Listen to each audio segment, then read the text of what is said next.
ஆண்டவராக இயேசு கிறிஸ்துவின் விலையேறப்பட்ட நாமத்தினாலே ஆண்டவர்களுக்கு கொடுத்ததான ஏஜே பவர் மினிஸ்ட்ரியின் சார்பிலே அன்பின் நல்வாழ்த்துக்களை தெரிவித்துக் கொள்கிறேன். எனக்கு அருமையானவர்களே, இந்த கால வேளையிலே நீங்கள் வேதத்தை வாசித்தீர்களா? தேவனுக்கு முன்னதாய் நின்று தெய்வத்தை ஆராதித்தீர்களா? நீங்கள் ஆசீர்வதிக்கப்பட்டவர்களாக இருப்பீர்கள். ஒருவேளை தேவ சமூகத்தில் நிற்க தவறியிருந்தால், வேதத்தை வாசிக்க தவறியிருந்தால், தேவ சமூகத்தில் நின்று தேவனுக்கு முன்னதாக நின்று ஜெபித்து பாருங்கள். நிச்சயமாகவே ஆசீர்வாதம் வரும். ஹல்லேலூயா.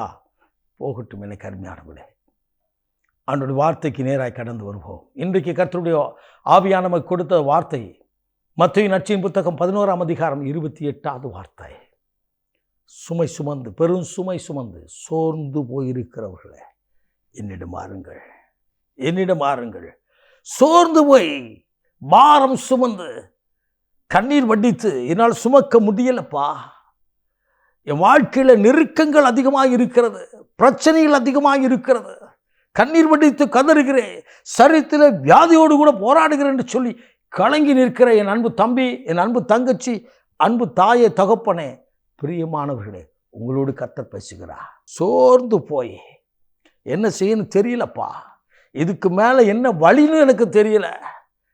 இப்படிப்பட்ட ஜனத்திற்கு கர்த்தர் கொடுக்கிற ஒரு பதில், என்னிடம் வாருங்கள், என்னிடம் வாருங்கள். கரம் விரித்தவராய் கல்வாரி நாயகன் உங்களையும் இனியும் அழைக்கிறார். உலகத்தின் ஜனத்திற்காய் தன்னையே அர்ப்பணித்தவர், தன்னையே சிலுவையிலே ஜீவ பலியாய் ஒப்பு கொடுத்த தேவன் உயிரோடு கூட இருக்கிறார். மரித்தேன், சதா காலங்களிலும் நான் உயிரோடு இருக்கிறேன்னு சொன்னவர் உங்களோடு கூட பேசுகிறார். அந்த ஆவியான உங்களோடு கூட பேசுகிறார். அந்த இயேசு கிறிஸ்து உயிரோடு இருப்பதை நீ கண்டுகொள்ள வேண்டுமா? ஆண்டவரிடத்தில் வாருங்கள்.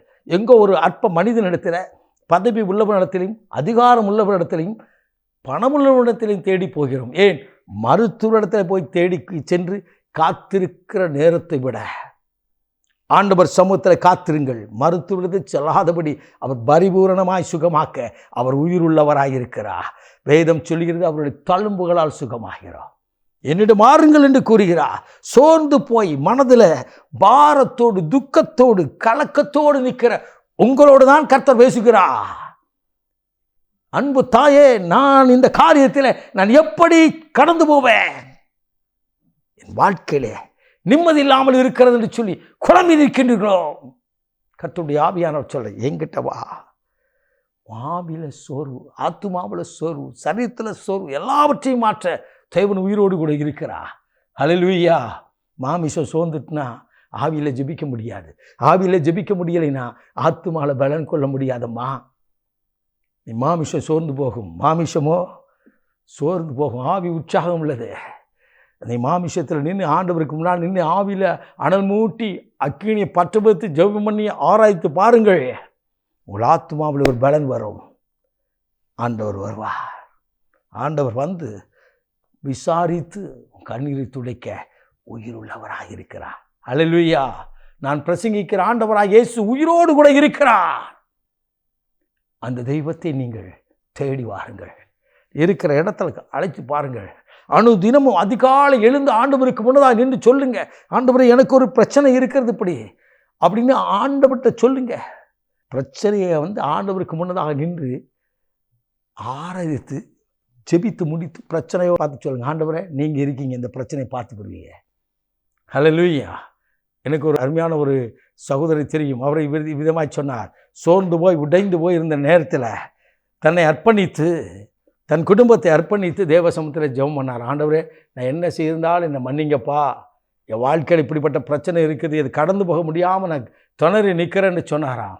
தன் பிள்ளைக்கு வேலைக்காக எங்கிருந்தோ வந்த ஒரு உறவினர், ஒரு திருமண காரியத்துக்கு வந்தவர், அவர் சந்திக்கும்படியாக வந்தவர், அவர் சொன்னார், நான் இதை செய்கிறேன், ஒன்றும் பிரச்சனை இல்லை, நான் பார்த்துக்கிறேன்னு சொல்லி அந்த தம்பியை அழைத்துட்டு போய் இன்றைக்கு கப்பல் போயிட்டு இருக்கிறான். ஆண்டவர் வழிவாசலை உண்டாக்கினார். என்னிடம் வாருங்கள் என்று சொல்கிறாரே, அவரிடத்துல போவோம். சுமை சுமந்து சோர்ந்து போகிறேன், எல்லோரும் என்னிடத்தில் வாருங்கள், நான் உங்களுக்கு இளைப்பாறுதல் தருவேன் என்று சொன்னவர். எல்லாவற்றிலும் அமர்ந்த தண்ணீரில் நடத்துகிற தேவனாய் கர்த்தர் ஒரு இளைப்பாறுதலை இன்றைக்கு கட்டளையிடுவாராக. ஹல்லேலூயா. நாம் ஜெபிப்போமா? மகா பரிசுத்தமுள்ள தகப்பனே, இந்த அற்புதமான வேலைக்காய் சோதரிக்கிறோம். சோர்ந்து போய், ஆத்மாவிலே சோர்ந்து போய், சரீரத்திலே சோர்ந்து போய், ஆவியிலே சோர்ந்து போய், ஆண்டவரே, என் ஜெபத்தை கேட்க என் பக்கத்தில் வாங்க ஆண்டவரே, எனக்கு உதவி செய்ய ஒருவரும் இல்லை என்று சொல்லி கதறி நிற்கிற பிள்ளைகள் மத்தியில் என்னிடத்தில் வாருங்கள் என்று சொன்னவர், சோர்ந்து போயிருக்கிறவனுக்கு சத்துவத்தையும் பலனில்லாதவனுக்கு பலத்தை கொடுக்கிற தேவ ஆவியானவர் பலப்படுத்துவீராக, ஆறுதல் படுத்துவீராக, இளைப்பாறுதல் கொடுப்பீராக, அற்புதம் செய்து மகிழப்படும் இயேசு ரட்சகரின் விலையேறப்பட்ட நாமத்தில் ஜெபிக்கிறோம் ஜீவனுள்ள நல்ல பிதாவே. ஆமென். ஆமென். God bless you.